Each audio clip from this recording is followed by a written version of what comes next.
remote viewing is the natural, innate ability that every single one of us has, in which we can accurately describe any person, place, thing, or event anywhere on the planet, or off the planet for that matter.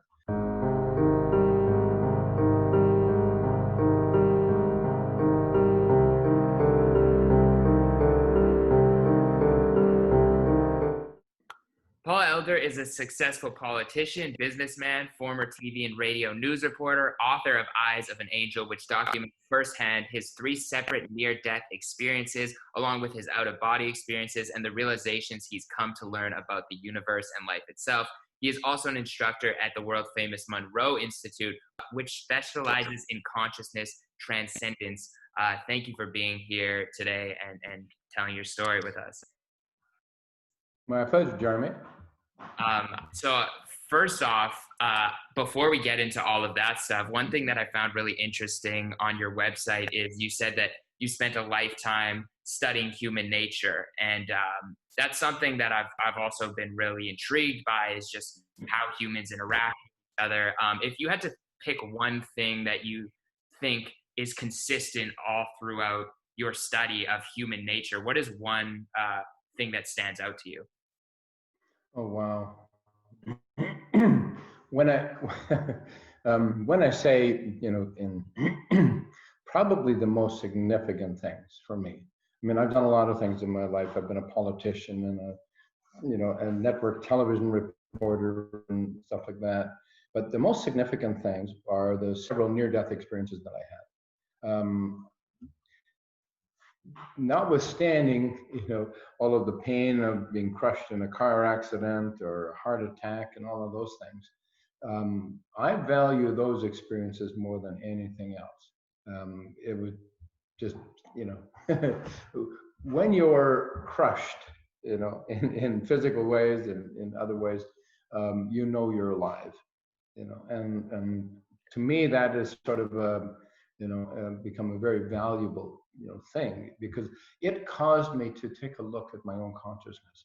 It caused me to appreciate the world in a much different way, that we are more than just physical bodies and that we're connected to everything, literally. And so when I say that, I mean, it's just, to me, it's the best thing. I've had 5 near-death experiences, and those are the best things that ever happened to me. It sounds weird. No, in terms, and I mean, that was what I was going to ask about after that, is just, you've said 5 near-death experiences, and I know they were all in different cases, different scenarios, like the car accident, the drowning, the heart attack.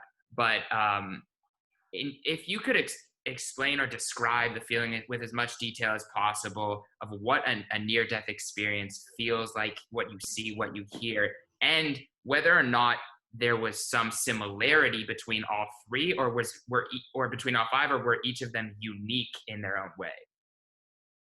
Well, the first 3, I mean, in my book, I've talked about the 3 because that at that point, that's all that had happened. That's up to that point in my life, and then since then I've added another 2. And now it's getting annoying, I mean, one of these damn times I'm going to get it right, It's probably, oh gosh, probably the most surprising was when I was 12 years old. And I drowned and had this amazing experience. But when you're 12 and weird stuff happens, you go, that was weird, and you go on with life. And I didn't realize until many, many years later how that had fundamentally changed my concept, or changed how I do things. But there's a danger in it. If you show a 12-year-old farm boy that there's no such thing as dying, that's dangerous. Because I live life to the fullest. I mean, what's the worst that could happen? I get killed? No, And so, that probably explains the other 4 near-death experiences to some degree.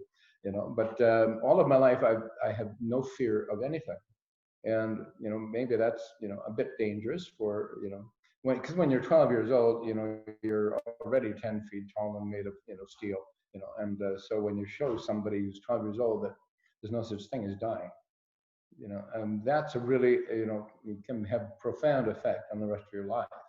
And that happened to me, and it taught me to live life to the fullest. So, I mean, when you're 12 years old, um, it seems like you still have, the vivid memory.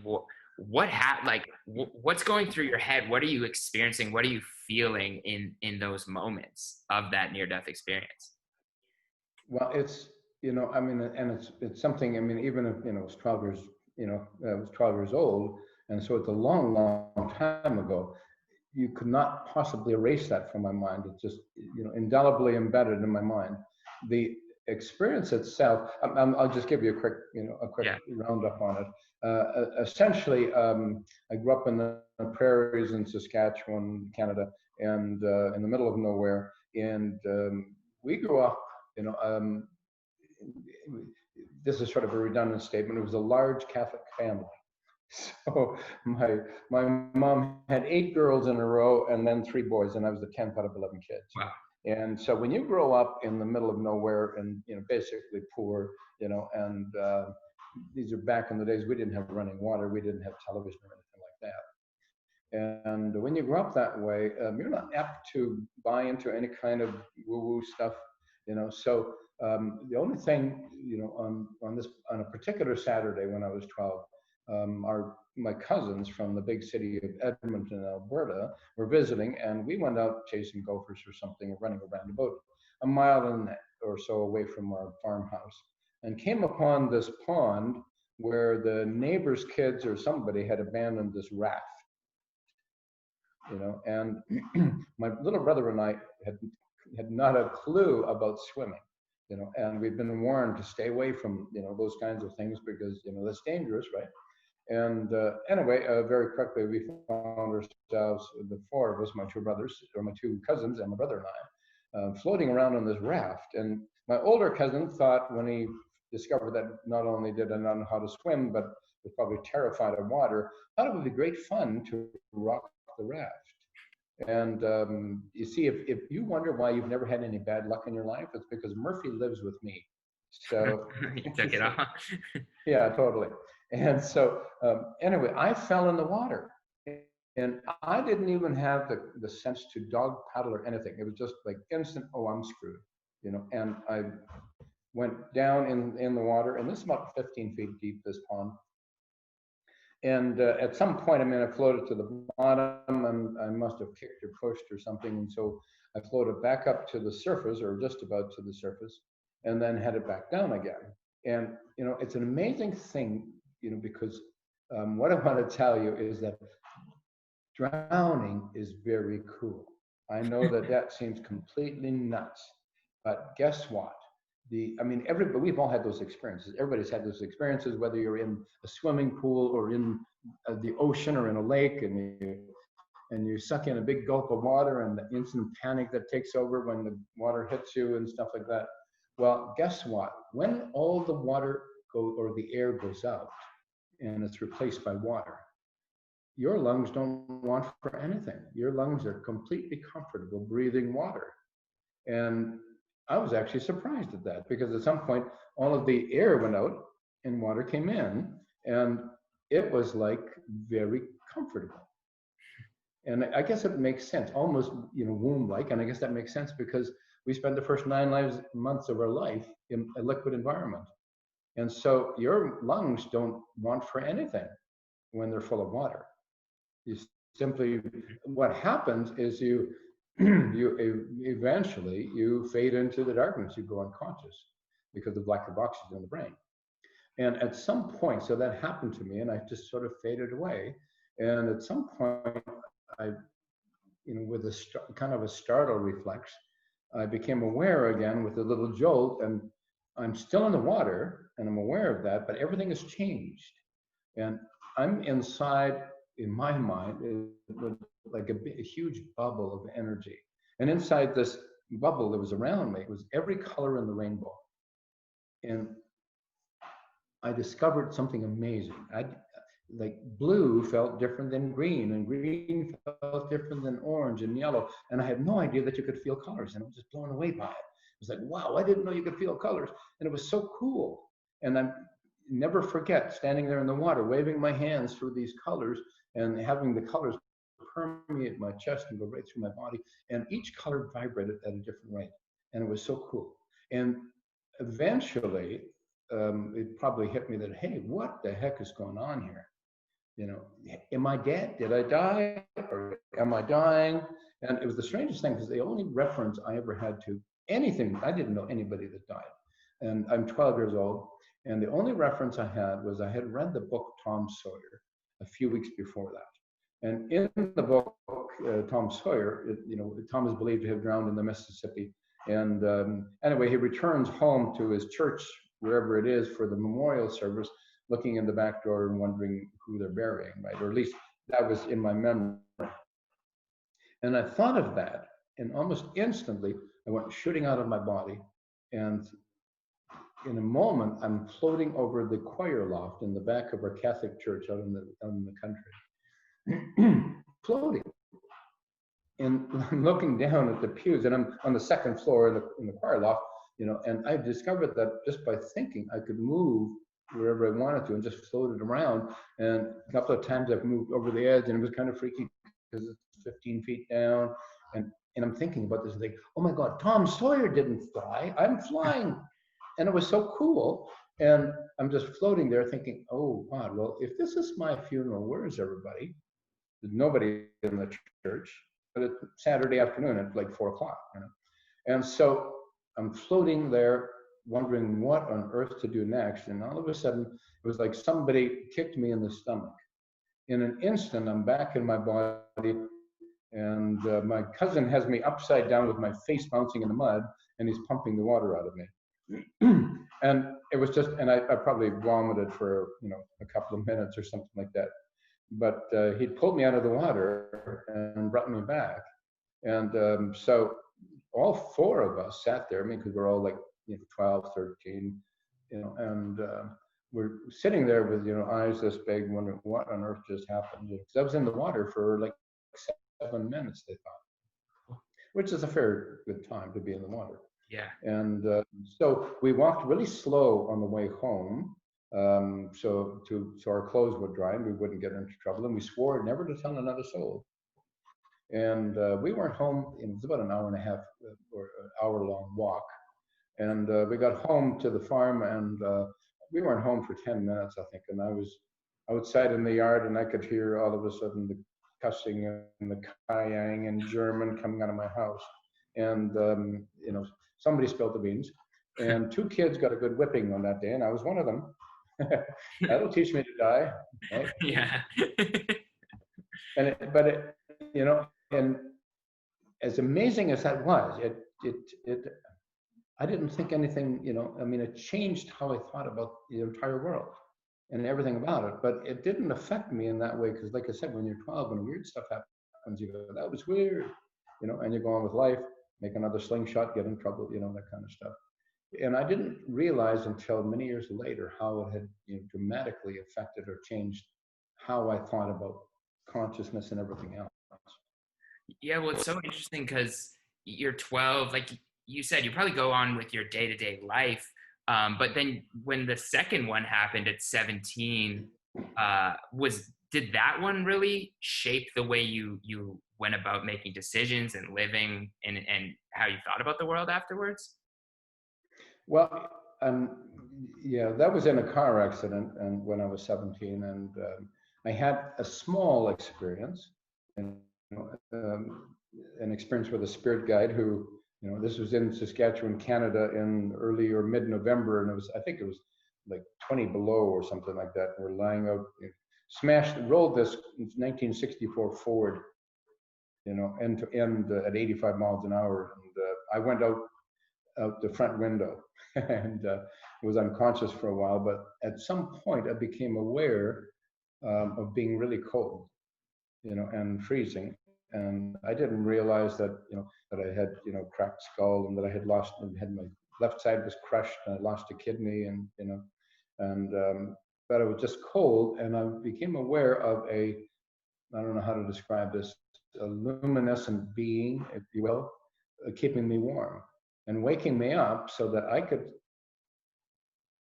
get so that I became aware of probably the only other car that we're going to see that night coming down the highway. And we were probably about 200 feet away from the highway in this field in the middle of nowhere. And so I didn't realize that, I had, broken ribs and a cracked skull, and my ear was torn off, and ruptured kidney. And I crawled to the highway just in time to get the attention of these people going by in the car. And, they hit the brakes, and, because I didn't realize what a ghastly sight I probably was, with blood all over me and stuff like that. But anyway, they took off, and they said, okay, we'll get somebody, we'll go call somebody to come. And so I went back into the field, and I became aware of my buddies, and I thought they were dead. And anyway, it was about, I'm not sure the time, I faded away for a while, and then I became cognizant again as I see these, a police car, and ambulances racing in the middle of nowhere in Saskatchewan, halfway into the winter time, and basically plucked us up and took us to the hospital, and then I went to sleep for 3 days in the hospital. Well, first of all, I'm from Winnipeg, Canada, so we are technically rivals from birth. Oh my God! But that's almost even worse. it might be. But in terms of the spirit guide that you mentioned, what do you think? Who do you think? What do you think that was? I had no idea at the time. It was just sort of, well, that was strange. I had not a clue, but I knew that somebody that was keeping me warm, and I could, it was like in my mind, I could feel somebody hugging me and keeping me warm, or that's what I thought, but it was not like any being I've ever seen before. And so I knew something was very, very different about it. And, when we got to the hospital, they stitched up my ear and, and my skull and stuff like that. And I completely lost any recall of the accident for like 3 weeks. I woke up 2 or 3 days later in the hospital and had no idea where I was or why I was there, and why, and it was just the strangest thing, because when I discovered I was in a hospital, and they have those little things that go over the beds, and you open them up, and there's a mirror inside. And I was hungry, and I flipped open this thing, and there was a mirror, and I looked at myself, and I just freaked out. I was 17. This was 68, something like that. I had hair down to here, and I looked like a monk, because they had shaved the top of my head to put these, 40 stitches in my head or whatever it was. And, in blue thread. And so I had this ghastly, big bald spot, and, and like, oh my God, who the fuck am I? It was so weird. The other thing you mentioned that from the first experience that I think is really interesting is the colors that you were experiencing. And the first thing that made me think of is how they associate colors with each chakra. And I don't know what the connection is there, but do you have any thoughts on what you were experiencing, or the connection to colors and energy in our bodies? I would, I didn't have a clue. I didn't know anything about chakras and stuff like that when I was 12 years old. It was just sort of, wow, this is cool.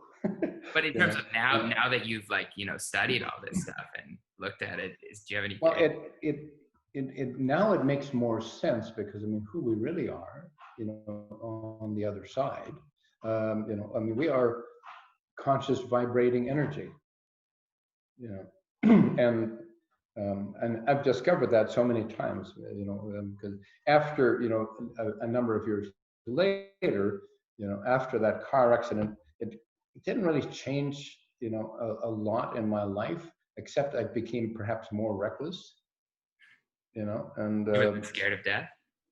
Not at all, no. I was 17 years old, and I was a hockey player, and I lost a kidney, so that ended my hockey career to some degree. But yeah, it sort of changed how I gained even more so that there's no such thing as dead, you know. So live your life, you know, to the fullest. And so I challenged everything, you know. My brother and I, my little brother and I, you know,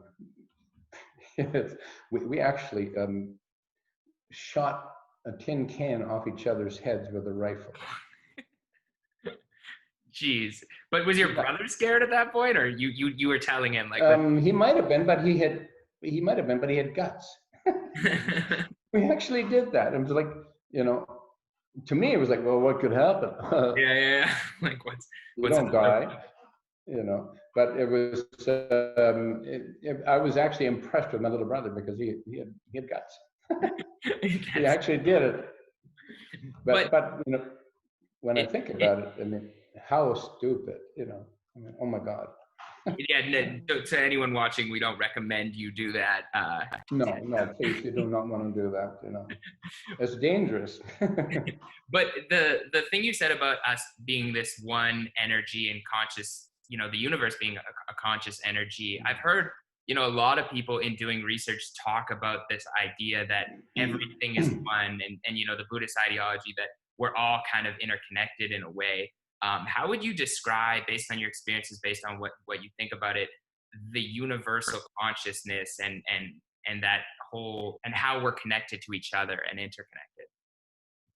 Well, after, you know, several near-death experiences, and those first two we talked about, and then when I was 41, I was the mayor of a city in Saskatchewan, little city, about 18,000 people. And it was interesting because this was a fundamental Christian community, mostly 80% Mennonite. And I had a heart attack in the middle of a hockey game, and I died in the ambulance on the way to the hospital, and they brought me back with the, you know, and I didn't want to be back. But what happened after that is I had this phenomenal experience, right? And went through a life review and, you know, all of that. And I didn't want to be back, but what happened after that is I began to have spontaneous out-of-body experiences. I'd find myself floating at the ceiling of my bedroom going, what the hell is going on? And it freaked me out, you know, for a while, but then it was so cool. And I'd heard about that. First time I ever came across such a notion, I was watching a television interview. This probably was like 1981 or something like that, or with a guy named Robert Monroe, and he had set up this. He was having these spontaneous out-of-body experiences, and he set up this research center in Virginia, the Monroe Institute. And so I borrowed, I was interested. I borrowed the book from the library, and I read it from cover to cover, and I thought, this is so cool, but this guy's a nut job. You know? And so I took it back to the library and forgot all about it. You know, 11 years later, I found myself floating at the ceiling. One of the first things that I thought about was Bob Monroe, and I thought, holy crap, he wasn't crazy. This is so cool. And I'm floating at the ceiling of my bedroom. And I can look down, I can see myself sleeping, I can see my wife, and it was just so cool and so freaky. And after that, I began to have numerous out-of-body experiences that find myself floating and, you know, going through walls of my house and so on and so forth. And which led me, you know, to the Monroe Institute in Virginia. Because after that night, when I had that first experience, I headed to the library the next day, and I borrowed those books back, and I bought, you know, and I found out that Monroe had written a second book called Far Journeys, and they set up this institute in Virginia where people from all over the world could go and explore their own consciousness. And I thought, I got to do that. That is so cool. And it changed everything, because I understood that there's much more to life than just this daily struggle that we go through in the physical sense, that we're much more than that. And so over the years, you know, I got involved with the Monroe Institute, and I got to in going there to the Institute and experiencing, taking different programs they had these 6-day residential programs that were just like, it's like Hogwarts, it's just so mind-blowingly amazing. And I got to go into the isolation chamber and, actually get hooked up as an explorer kind of thing. And some of the things that I was able to share with them, some of the experience that I had, got somebody's attention. And one day I was introduced to a guy named Dale Graff. And turns out he was the Pentagon director of this top secret program called Stargate, and that they had developed and called remote viewing. And he's telling me about this, and I thought, I might have been born in Saskatchewan, but it wasn't yesterday, And I thought, this is such bull, And they thought that I might have some abilities in this, So long story short, or shorter, I probably spent a month or two training with various personnel from this top secret program. What involved, like, what was involved in the training? It was mind-opening, mind-bending. At first I thought, no, this is stupid. This can't work. And yeah, basically when I give up trying to make it work, then it worked, and it was just so mind-blowing. And it showed me in a very real, concrete way that we're connected to everything in the universe. Remote viewing is the natural, innate ability that every single one of us has, in which we can accurately describe any person, place, thing, or event anywhere on the planet, or off the planet for that matter. And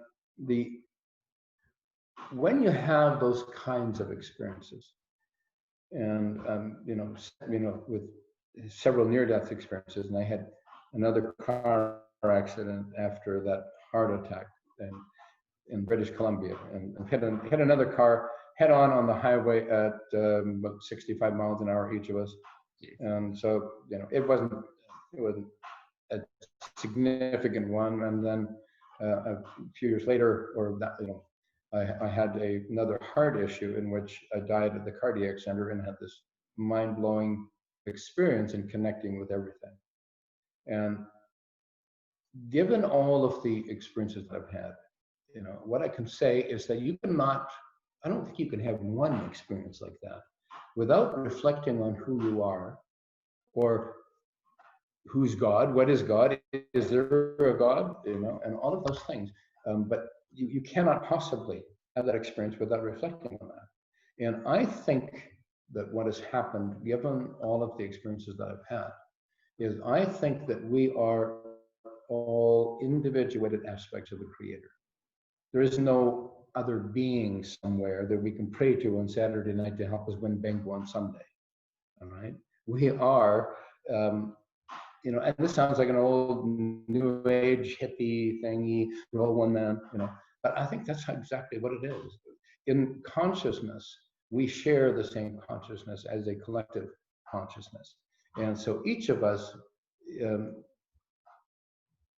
is an individuated aspect. And I think as a collective consciousness, we are the Creator, right?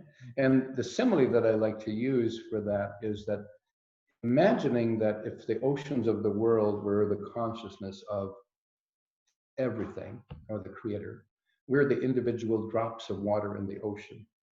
But each of us contains the DNA and the blueprint for the entire ocean. And so essentially, if you want to see God, look in the mirror, look in your eyes, because you're a part of it. So it's almost like when the saying that God created man in his image, in this theory, it would be like he created all of us with that image, but together collectively, we are that God. Right. But I mean, if you take that at its, as the initial statement, in his image was energy. He didn't create us as in his image as a human being, all right? Because how does that explain ET? So we are aspects, and we are created in the image of God, which is pure energy, conscious energy. Yeah, and so when I reflect on that, and almost inescapable for me. You know, there is no being in the universe that is more powerful than you on the other side. We are collectively, we are the consciousness of the Creator. We created this. And before we come here, and this is what sort of blew my mind, I met my mother on the other side after she died on her 81st birthday. And she blew my mind. You know, she had a rotten life. She raised 11 kids by herself pretty much. And then she had Parkinson's disease for the last 20 years of her life. And then she got stomach cancer, and, you know, and it was just, so she died on her 81st birthday. And about a year later, she came to visit me in an out-of-body form. And I was blown away because I wanted to tell her how sorry I was for the shitty life she had. And she said, no, it was perfect. And I actually said this, I said, Jesus, woman, what have they done to you over here? And she said, no, it was perfect. Your brothers and sisters and I, we planned this. This is what we wanted, and it was perfect. And I thought about my dad, you know, and my issues with him. And she immediately caught that thought, and she said, your father was a good teacher. And I thought, yeah, he taught me how I should never treat my wife and my kids. So in that sense, he was. So I discovered in the many, many journeys that I've had on the other side or whatever, in remote viewing and all of these things, I discovered that before we come here, we plan out the kind of life we're going to have, not the day-to-day stuff. We plan out, and we travel in a family of souls. So this time you're the son, next time you might be the father or the brother or the sister.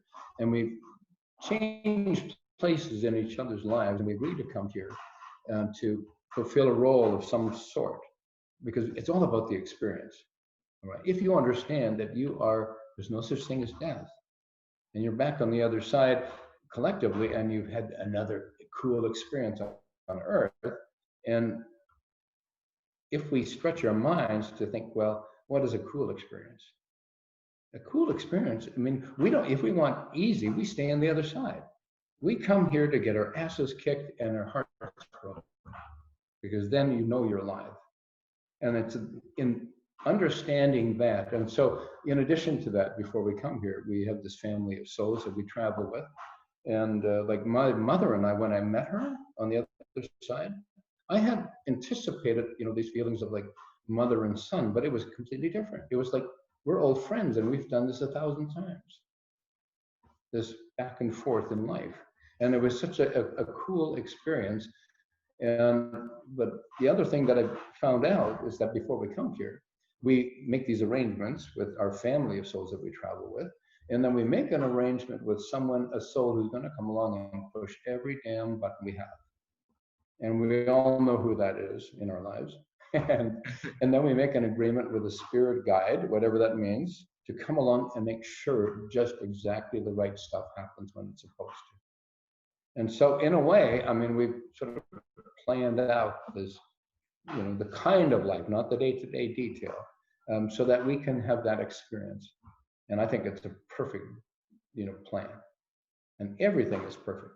I mean, there's so many directions, so many things I want to ask, but it just to stay on that for a second in terms of like this pack of souls that you were talking about. So is the idea that there would be like, you know, a certain number of people that travel together and they all continue to experience life together? Can you swap into another group of souls? Are you always in that group? And like, how does the arrangement sort of work in that idea? Exactly what you said. I mean, there might be, depending on the number, and I'm not sure how many, like in my own situation, we have obviously, you know, a couple of dozen or a dozen souls that we keep traveling through each other's lives and pushing the buttons and, you know, and making a difference in each other's lives. But in addition to that, we are also members of soul groups. Now, these are souls that are so like us in vibration and harmony, we could literally wake up in their bodies and not know the difference. And I can assure you that just about everybody has awakened in a body of one of their soul groups. Now, in my particular case, there are 14 of us. Now, I understand that that's a pretty small group in our soul group. And there are 4 of us that are incarnated right now, and 10 of us remain on the other side. But they get to experience my life and the lives of the other 3. And when I sleep, when I dream, I get to experience the lives of the other 3 as well. And I think everybody, if you talk to people about dreams and that sort of thing, I think everybody's had a dream or a regular dream where they're in a place that looks familiar, but when they're back out in their body, they're like, I don't know who that was. I thought that was my wife and that's my house, but I've never seen it before in the physical world. And so it just opens the mind to a whole bunch of possibilities of sharing this experience. In terms of like the remote viewing, one thing that we've been talking about a lot is connecting with your ancestors and knowing your ancestral history in order to understand yourself and how you move throughout the world. Using remote viewing, would you be able to connect with your ancestral past if you don't know who your ancestors necessarily are? Are you able to see them, and would that help you connect to who you are, do you think? I would think so. Here's an oddity. A remote viewer would have to be tasked. A remote viewer does much better when they haven't got a clue what the target is. All right, because if the remote viewer knows what the target is, left brain gets involved and you start making up stuff. All right, So what we find is that the more successful remote viewers are remote viewings are when we haven't got a clue. And in early Stargate, they started off. The project was called Scan8 originally when it came to being, and they were using geographical coordinates, longitude, latitude, and so that's all the remote viewer would get was, here's some numbers, focus on the target, bingo, right? And just phenomenal. But what they discovered is halfway through, in the early years of Stargate, that even random numbers work just as well, or nothing at all. And it could be literally, okay, we need you to help us out on a project, go to it. And the remote viewer puts his mind into the matrix and says, what do they need to know, whoever they are, right? It's an interesting thing you mentioned about remote viewing, and this is an innate ability that every single person has. We can all do this. Some obviously are better than others. It's kind of like musical ability. It's not spread evenly, around the planet. Everybody can learn to play the piano pretty much, but only a few get to Carnegie Hall. So some are better at it. And there's some interesting things that we discovered over the years. Like, for instance, in the early years in Stargate, the US government and the military intelligence, there's an oxymoron for you. The military intelligence found that guys and gals who had near-death experiences seemed to have an extra ability at it. So it was like they thought they could sort of revisit that place between worlds, and move into that psychic pathway. And I think there may be some truth to that, but more than anything, I think the reality or the truth of it behind it is that you cannot possibly have a near-death experience without going through it 1,000,000 times in your mind. And the more you spend in here, the more you understand how you process thought. Another interesting group of people that do really well in remote viewing are adults who have been abused as children. Whether they were abused sexually or physically or mentally, seem to make no difference. And I get to read some, or access to some amazing data and stuff like that, and read some like this psychiatric reports on it. So you would have this adult telling us, psychiatrist, well, when it got really bad, I would go into the wall. So they learned how to disassociate from their own bodies. And that seemed to be important. And so now, as adults, they can do that. They can retrace those steps, move into this out-of-body state. And so and to me, I'm just amazed at the possibilities. I have trained over. I was hired originally at the Monroe Institute as a remote viewing trainer, and did that for 10 years at the Institute of Virginia, and up in Canada here and all over the place, I teach remote viewing seminars, and I've taught over 3,200 people now to do remote viewing, and I haven't run into a single person who didn't get it. Wow. Like seriously, it just, some are better than others, some are faster than others, some of them are, and strangely enough, some of the most amazing remote viewers are people that have had, there's people that haven't had a near-death experience or anything at all, and they're just like, holy crap, good, And then, but a lot of folks who've had trauma as kids or whatever seem to have this extra ability for it. This is many years ago on Vancouver Island here in Canada. I was training a workshop about 10 years ago, and this young lady came into the room who was registered for the program. She was probably 30 years old, and pretty blonde lady, and she was walking with canes. She had to literally throw her hips to get her feet to move. She had been vivacious, outgoing, partying 19-year-old, and she got in a car accident and went overnight to, from being a party girl to sitting in her room, being told that she's never going to walk again. And so when you think about that, and she was amazing. It was like stunning that, what she was capable of. But when you think about it, what happens when somebody's in a trauma like that? I mean, you go through stages, and I can just imagine her sitting in her room going, why is this happening to me? And going through all of these different stages to anger, like, why is this happening to me? And then finally down to just, self-pity. Why is this happening to me? But the more time she spends in here, the more she understands how she processes thought. And maybe she does, she bilocates, she leaves her body or whatever it is. And those things seem to be important, all right? Now, this is something, as I say, that everybody can do. And it's like everybody can learn to play the piano, and so everybody can actually do this, and they amaze themselves in a single weekend, Well, that's the most interesting part of this, is that it's not necessarily like, yeah, you can be more immune to the ability or have like a talent, a natural talent for it or whatever. But in terms of like what you're teaching people, and when you were working with the government and stuff like that, what were some primers that like an everyday person can just do without going through intense trauma or without going through a near-death experience? What were some things you found work on a day-to-day basis that like people can do just to prime their brains for things like that? Well, one of the things that, it just blows my mind still, we use what we call live outbounders.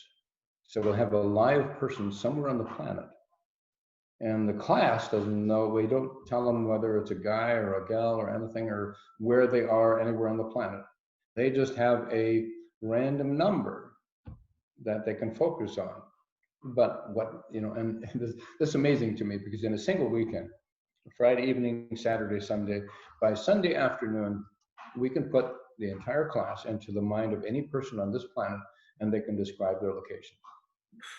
And that's cool. I mean, now we don't pick some poor sap somewhere and descend on them. So we have, I have friends all over the world, and, whether it's in Japan or Russia or whatever it is, and people can actually do this and accurately describe. So it's like reaching out to this person's consciousness who's inviting them in, all right? Seeing with their eyes, hearing with their ears, smelling with their nose, and applying all of their physical senses to this energy that is somewhere on the planet. And to me, it's just, and that blows people's minds. It's like, holy crap. Because afterwards, after we're all done with it takes about 45 minutes or whatever, and we'll go around the room, get all their impressions and ideas, and chalk it up on the whiteboard, and then we get the person, from wherever they are, on the speakerphone, and then they introduce themselves, and everybody can ask questions, and it's so stunning, literally is. So you said that person has to have their consciousness open. Is that like a requirement? Like you can't necessarily jump into someone's consciousness if they have a closed mind to these things? Well, what's, when we do this, I mean, obviously the remote or the out, we call them an outbounder, right? That person is doing this for a purpose, and so they're inviting people into their consciousness. That's not to say that that couldn't be done without them knowing it as well. All right, a little bit of a different, when we're looking for, and because I do, over the years have done, and I should make this clear, I've never worked for Stargate, because I'm a Canadian, but I've helped out in finding missing people, chasing bad guys, and stuff like that. All right. So if you're chasing a bad guy psychically, you're not asking permission, right? The job is to track this person down, right? And so, it becomes, Yeah. a very in-depth thing, but really, really so cool, Now I want to make, because we have this whole, I mean, this was born, this was born out of the U.S. response to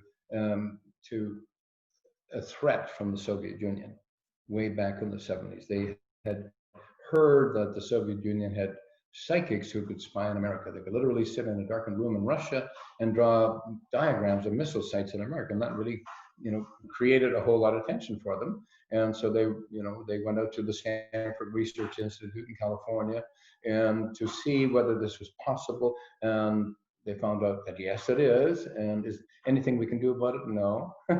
And but is this something we can do? And so Stanford Research Institute got a contract from CIA to create this program. All right, and it was nothing less than amazing. All right. So when one of the things that, even though it was born out of a military kind of a background, was most of the operation Stargate was carried out of Fort Meade in Washington, or Maryland, and regardless of what the generals and the Joint Chiefs of Staff had in mind, in terms of espionage or whatever it was, the people that were doing it, the guys and gals involved in the unit who were doing this every day, understood it from a much larger context. You could not find more spiritual people on this planet than those military remote viewers, because they understood it from higher levels. Yeah. Well, the one thing, you kind of gave some context as to why they were doing this, but when I read some of the document, they're talking about Stargate using remote viewing to view other planets as well, using coordinates. And, I was reading this one experience in particular where the remote viewer was viewing Mars based on coordinates. And he was talking about, seeing certain beings that almost knew their time was on that planet. Did you have any experiences with out of worldly experiences with remote viewing, and how does that work in the same context? Yes. Yes. I think the one you're talking about is Joe McMoneagle, was a remote viewer, and was tested on several locations on Mars. Of course, Joe doesn't know it's Mars, but the coordinates, geographic coordinates, apply to any sphere, right? So he's describing, a barren, desolate place that wasn't always barren and desolate. And the people that were there knew something was coming or something happening. And so they were trying to figure out a way to get off of there and get away from it. And there's a whole lot of speculation that those people came here. There's some interesting things, whether it's, conspiracy, theories or whatever, but there are some very powerful scientific, what's the word for it, observations. For instance, our moon the moon that's floating around, or around the Earth, is the most what's the word? The weirdest globe in the universe, in our universe that we know about. All right, it is a huge anomaly. Our moon, we only ever see one side of it. All right, it always stays basically in that same position, going around the Earth, and it doesn't behave like anything else anywhere. And the reality is, if that moon wasn't exactly where it was, in the exact size that it is, there'd be no life on this planet. So there are, from remote viewers, there are theories and remote viewings and things like that, that the moon is an artificial creation that was towed through space and put into orbit around, or into the Earth's atmosphere, to make life possible here on Earth. Because without the moon, there'd be no life. That is interesting. In that theory, what or who or brought it to us, and what would the purpose be? I know it's to give life, but like, what are the thoughts on like the ultimate purpose? I think probably sustainability of life. So maybe we are the descendants of Martians. Maybe that's what happened, and they came here and thought, we got to do something because we're going to get wiped out here. And so, I mean, and there's some interesting things that if you go back, and examine stuff in history. For instance, Edgar Mitchell, I've actually helped out with some remote viewing on different things, and the Edgar Mitchell, if you're familiar with Edgar Mitchell is one of the first lunar lander pilots. And Edgar is the fellow who looked out the window when they were, touring the moon, and saw a spaceship go by and said, "What on earth is that?" Right. Well, the fun part is I get to meet these people, and I met the guy who was the Houston ground control commander. His name was Philip, and I cannot for the life of me remember his last name right now. And the guy who told Commander Mitchell, "You did not see that." Right? So there's some interesting, super interesting things that go on. And there's a whole bunch of speculation on what's on the backside of the moon. Why did we never see this? And there seems to be a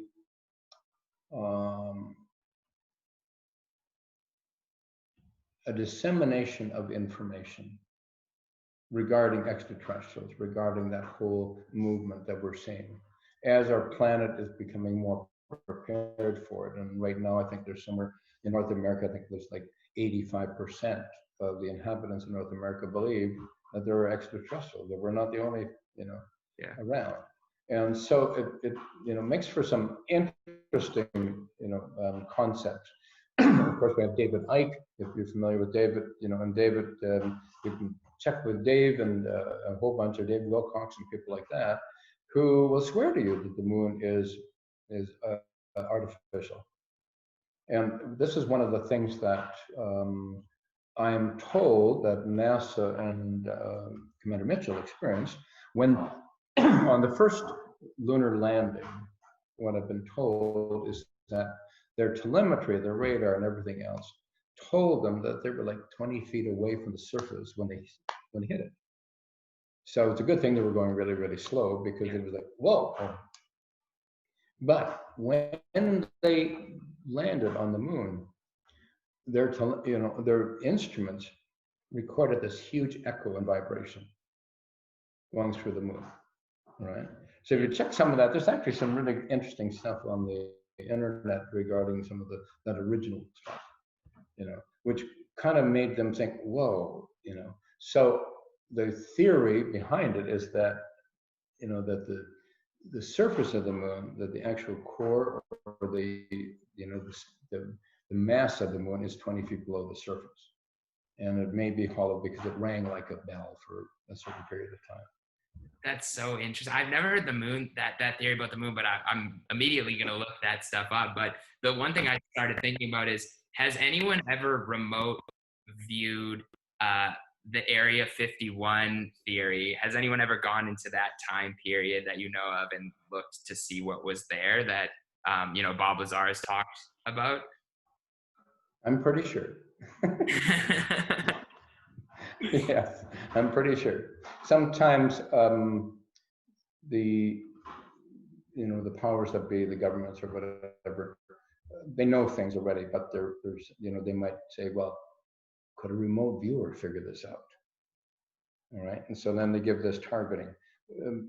As I mentioned, like there has been a slow dissemination of information, and it's gathering speed now about extraterrestrials. So now we have the military saying, "Hey, look at this! This is an actual recording of a UFO with a Navy pilot." Yeah. Blah, blah, blah, right? And we get to see more and more things like that. So one of the interesting things about it is like this is becoming more prolific all the time. So it's getting closer, and I think we're within years of the landing on the lawn, literally, all right? And so when you have, I mean, from what I understand, is that this isn't on our timetable; it's on theirs, on their agenda. And so when we have, like NASA came out, oh gosh, I guess it's a year ago now almost, and said, by golly, the backside of the moon, the largest crater, is completely full of ice, frozen water. The rest of the moon is powder. How the hell did water get there? Interesting. And the theory that there was water on Mars before, but no longer either. Oh yeah, okay. But this isn't a theory. There is water on the backside of the moon. So, and the rest of the front side, the part we see is just powder, basically dust. And the biggest crater is full of water because somebody needs water. So, I mean, there's an interesting, there's a whole bunch of interesting things. If you think about it, I mean, this is, whether people would dispute this, now, there were, I mean, when we're talking about, the Apollo series of moon landings, there were several landings still on the, on the books, all right? But it was the big race between the nasty Soviets, Russia and America going to get to the moon. America got there first, planted the flag. Yeah. And there were several, from what I understand, moon missions still on the books in the Apollo series of landings, and all of a sudden they quit. And so did Russia. So both the U.S. and Russia just simply quit. I've always thought that interesting too. Right, and they didn't make an announcement and say, "Oh, gee, it's too dangerous," or "It costs too much money," or anything else. It was just like, done. Why did that happen? Well, there's a lot of speculation, and there's some remote viewing that said, "Well, that's because ET came along and said, bugger off from our moon." Wow. So, but we're getting back towards, and so the time is coming. We're moving back into that state of mind. There are, and this surprised me when we talk about the dissemination of information. This is, oh my God, this is 5-6 years ago now already. Wow. Don't ever get old. It sucks. By the way. I'll try. When I was working, and teaching them, remote viewing at the Monroe Institute, I was teaching with a guy named Skip Atwater.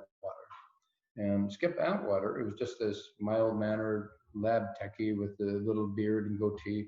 And after, I find out and I get, and I learn about all of these things, and I'm spending time in the booth, and he was the voice in my headphones when I'm lying in the isolation chamber saying, "Tell us what's happening," and then I find out that, and I'm introduced to Dale Graff, who's the Pentagon director, and so then I found out afterwards that this guy named Skip used to be Captain Fred Atwater, and he was the manager of Stargate at Fort Meade in Maryland. And then it was like, oh, putting things together. So so I taught remote viewing with Skip, or with Captain Fred Atwater at the Monroe Institute in Virginia for 10 years. And it just blew my mind every moment of it, I'm a kid, I'm a farm boy from Saskatchewan, and I'm like, what the hell do I know about all of this stuff? But it was so cool.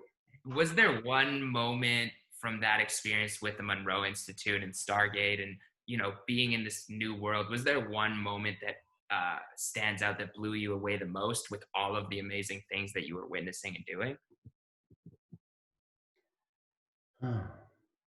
I don't know if there was like, I mean, the moments came as each day progressed, Yeah. is that, whoa, I can't believe this, right? This is so cool, or that's wild. But as we go by, as time went by, and one of the things that I wanted to mention, I like, there was a myriad of those moments, you know. I couldn't say that there was one, significant one that overrode all the others. So we knew certain things about, what's going on in the universe, right? And there was a couple of remote viewers from the original Stargate who had targeted or been targeting extraterrestrials, all right? But ET knew they were there, and be like top to the hand. So what surprised me was several years ago when the intelligence services in the States said, okay, you can release these remote viewings now. These were super top secret remote viewings by the best remote viewers on the planet, describing military or extraterrestrial bases on planet Earth. If you want to check something out, and in fact, you can find some of that stuff on the internet.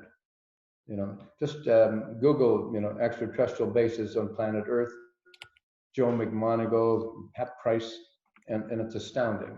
All right. So the powers that be would have us believe that Pat Price, this original Stargate remote viewer, thought, hey, I'm going to check out. He believed that there was 4, UFO bases on planet Earth, and then he remote viewed, and this is the information. No, it wouldn't happen that way. Basically, probably it was, the intelligence services of the government thinking, could a remote viewer figure this out? And so they went to the Stargate personnel and said, here's 4 different geographical coordinates.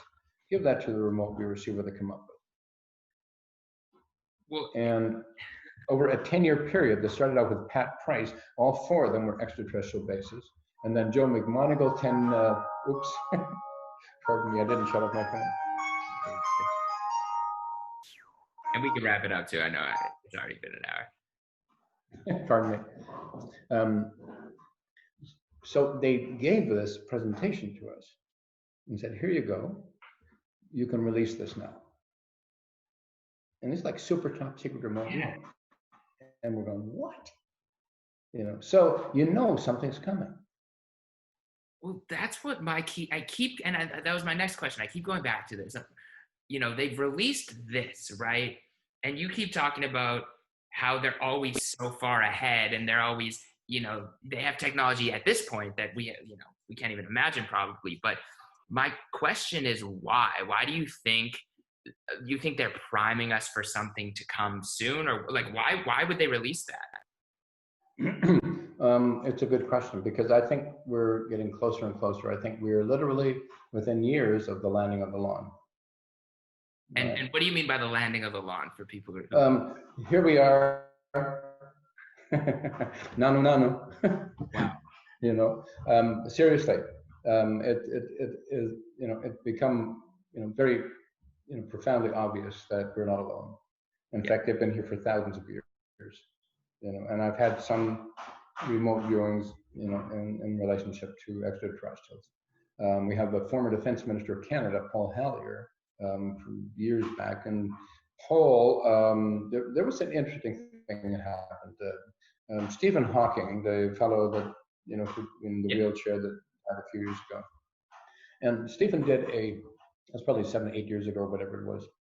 He did a documentary in which he said some, I thought were really, he said something to the extent that if it were possible, if there was such a thing as other intelligent life somewhere in the universe, and if it was possible for them to somehow overcome, the speed of light to get here from millions of years away, that we should be really worried, because we'd be like ants to them, and they'd be here to rape our planet of its resources. And about a week and a half or 2 weeks later, Paul Hellyer, the former defense minister of Canada from like 25, 30 years ago, who knows some stuff, right, about it, said, he was speaking at the Ottawa Press Club, and somebody asked him about this, and he unleashed on Hawking. He said, can't believe, he said,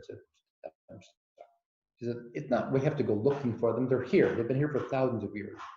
And he said, where do you think we're getting all the technology that we have now? That's where it comes from. Wow. It's just been an explosion. So, you know, when I see, you know, super top secret remote viewings of extraterrestrial bases on planet Earth suddenly released, you know, for public consumption, something's going on. And when you have the you know, here's a thought. Who stands to lose the most if ET is real?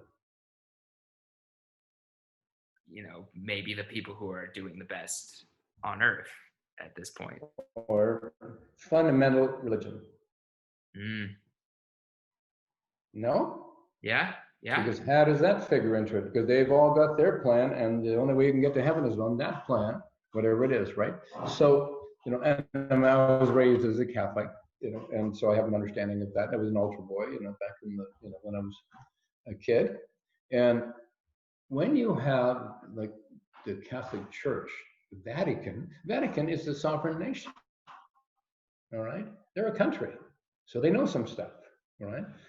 So when you have the Catholic Church that releases the statement like they did, I don't know what, 4 or 5 years ago now, saying something to the extent that the existence of extraterrestrials wouldn't necessarily be outside of the scope of Catholicism, you know, some crap's coming. Because they need that, like, to pat it down. Like, you could still believe us and believe in them. Yes, right. But did Jesus come from another planet, or? It was okay. Like, to wrap this up and connect this all, it's so interesting. And you know, we've been reading this book, *Sapiens*, about the history of humanity. And one thing that keeps standing out to us is how these massive jumps in technology, like you said, or pushing humanity forward, just kind of happen out of nowhere. Whether it's the agricultural revolution or whatever it is, these things come out of nowhere and push humanity forward. And we're moving at a rapid pace, like you said now. So, you know, with all the knowledge that you have and everything that you've experienced, what would you say the ultimate purpose of humanity is, and how would extraterrestrials fit into that purpose? I think that we are the descendants of extraterrestrials. I think that's where we came from. You know, even, and it's funny, and I've talked to a lot of my friends that even as a kid, you know, back in Saskatchewan in the long night, I might stand out in the yard looking at the stars and feeling homesick, or feeling that nostalgia inside. So I don't know what that means. Maybe everybody experiences that, you know. I think that all of this, or so much of this, is going to be revealed soon. You know, relatively in the next number of years. Yeah. You know, and that's going to change everything. And maybe that's why, you know, they're treading very slowly. It's like you know, disseminating information. You know, I mean, if you think about it, it's only about 13 years ago that NASA came out and said, you know, to think that we're the only intelligence in the universe is not only condescending, but probably quite unlikely. You know, and then about 8 years ago, I think it was, NASA came out and said there could be 50 Earth-like planets in the universe. You know what the number is now? What? 54 billion possibilities. And that's only because we have no idea how big out there is. Yeah. All right. So if you've got 54 billion possibilities, you know, that's a, you know, a pretty large possibility there. You know, so I think stuff is coming. It's coming our way, and you know, and I think it's nothing but good as well. I'm just looking forward to all of this stuff, because I'm 100% with you in terms of, like, it's coming and I'm waiting to see it happen. Last question, just, you know, on a personal level, how can we go about finding our spirit group and you know, those people that we're supposed to be connected with on Earth? Do you have any advice on how to know when you're around those people? Around our spirits, you mean, or spirit guides, or? Yeah, you know, when you said, like, the souls that are, like, you know, you're intertwined with, or you're supposed to connect with in the world? Is there a way, a feeling that you get, or how to know that when you're around a soulmate or your spirit group? Where the only thing I can tell you that I've learned is that we are never alone. There's never a time when we don't have, a being who loves us, guiding us. All right. Now, that doesn't mean that they're gonna, because we have this notion that we have guardian angels and so on and so forth, and that they're here to make sure no harm comes to us. Well, we've got a sorry bunch of guardian angels, because we get in trouble all the time. All right. Well, and that's the whole purpose of it, because we came here to experience. If we want easy, we stay over there.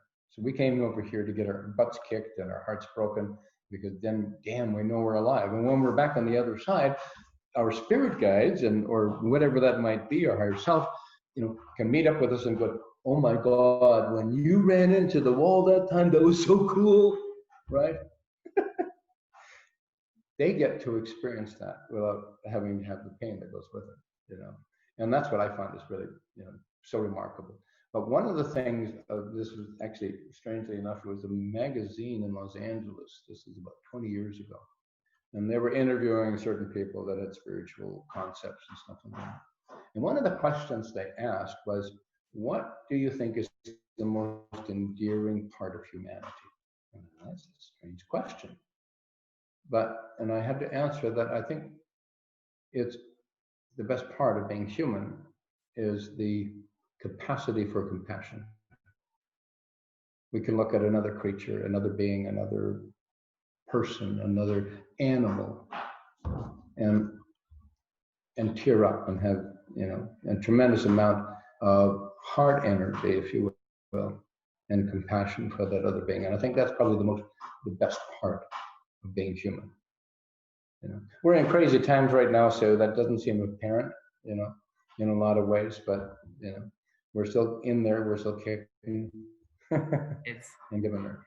Well, I just want to say this is by far the most fascinating interview I've ever done, and I'm going to just rewatch this right afterwards. So thank you so much for the time and for the insight, and